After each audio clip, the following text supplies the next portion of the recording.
તો હવે સમાચારોમાં આ તરફ આપણે આગળ વાત કરીએ હવે બનાસકાંઠાની તો બનાસકાંઠાના વડગામના છાપી પંથકમાં ભારે વરસાદથી છાપીનો સંપર્ક કપાયો છે। જણાવી દઈએ કે છાપી હાઈવેથી છાપી ગામ તરફ જવાના માર્ગ પર પાણી ભરાતા માર્ગ બંધ થયો છે। છાપી બ્રિજની આજુબાજુ આવેલી સોસાયટીઓમાં અને શાળાઓમાં અને જીબી કચેરીમાં પાણી ઘૂસ્યા છે। છાપીના અનેક વિસ્તારોમાં કેડસમાં પાણી ભરાયા છે તો બીજી તરફ ખેતરો પણ બેટમાં ફેરવાઈ ગયા છે।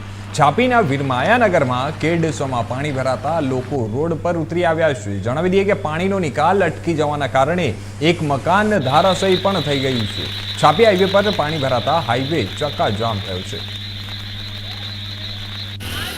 હવે આજે જે પાણી વરસાદ આવ્યો છે રાતની બરાબર છે એમાં commercial complex metro plaza complex બનાવ્યું છે જે પાણીનું ખુલ્લું વહેણ હતું તો નાળા નાખી અને ગેરકાયદેસર દબાણ કરી અને પાણીનો રોકાવટ કરેલો છે તે એના લીધે આજે આખી વીરમાયાનગર સ્કૂલ વીરમાયાનગર આખી સોસાયટી બાજુમાં સબ સ્ટેશન અને બાજુમાં એક્શન ને બધું ટોટલી પાણીમાં ગરકાવ થયેલું છે અને ઓલરેડી મામલતદાર સાહેબ 1 વર્ષ પહેલા અને તોડવાનો હુકમ કરેલો છે તો સરકારની મામલતદાર સાહેબની અને ગામની અને માલિકીની મિલીભગતના લીધે આજે બી એક નાળા તોડ્યા નથી એના લીધે આ પરિસ્થિતિ ઉપસ્થિત થઈ છે।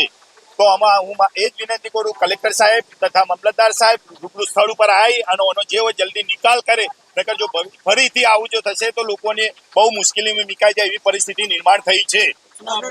ચૌધરી કેસરભાઈ। તો હાલ હવે આ સમાચાર પર વધુ વિગતવાર વાત કરવા માટે અમારી સાથે જોડાઈ ગયા છે અમારો સંવાદદાતા છે ઉર્વશી વ્યાસ। જે ઉર્વશી આપણે વાત કરીએ હમણાં હાલમાં જે પાણી ભરાવાની જે સમસ્યા સર્જાઈ છે અત્યારે વરસાદના કારણે અત્યારે હાલ ત્યાં શું સ્થિતિ છે સૌથી પહેલા તો એ માહિતી આપો।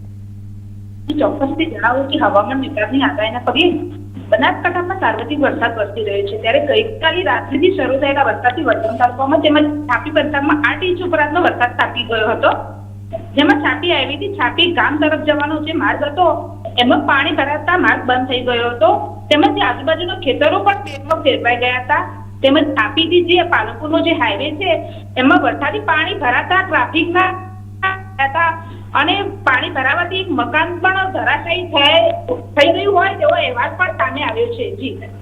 જી ઉર્વશી આપણે વાત કરીએ તો જે પાણી ભરાવાની સમસ્યા સર્જાઈ છે અત્યારે પાણી નિકાલ માટે ત્યાં સ્થાનિક વહીવટી તંત્ર જે છે તે લોકો તરફથી અત્યારે શું કાર્યવાહી કરવામાં આવી રહી છે અને એ પાણીનો નિકાલ અત્યારે કઈ રીતે થશે? જી વધુમાં જણાવ્યા અનુસાર કે છાપી પંથકમાં વરસાદના પાણીથી સમગ્ર છાપી પંથક વરસાદના પાણીમાં ગરકાવ થઈ ગયું છે પણ કોઈ તંત્ર ત્યાં કોઈ ફરક્યું પણ નથી અને ફોન બી ઉઠાવવાનો તકલીફ લેતા નથી જેથી કરીને લોકોમાં પણ રોષ જોવા મળી રહ્યો છે। જી તો સ્થાનિકો જે છે સ્થાનિકો તરફથી અત્યારે શું માંગ કરવામાં આવી રહી છે અને જે આપણા જે ત્યાંના વહીવટી તંત્ર છે તંત્રના જે અધિકારીઓ છે તે લોકો તરફથી અત્યારે શું જવાબ આપવામાં આવી રહ્યું છે? જે સ્થાનિકો દ્વારા અવારનવાર રજૂઆત કરવામાં આવે છે અને તેમજ હાઈવે પર બ્રિજના બનાવવાના કારણે અવારનવાર જે ગામનો સંપર્ક પણ તૂટી જાય છે વરસાદ આવવાથી જેથી કરીને સ્થાનિકોમાં પણ ખૂબ જ તંત્ર સામે રોષ જોવા મળે છે કારણ કે આખું ગામ અને ખેતરો પણ બેટમાં ફેરવાઈ જાય છે। જી ધન્યવાદ ઉર્વશી અમારી સાથે જોડવા માટે અને આ તમામ માહિતી આપવા માટે।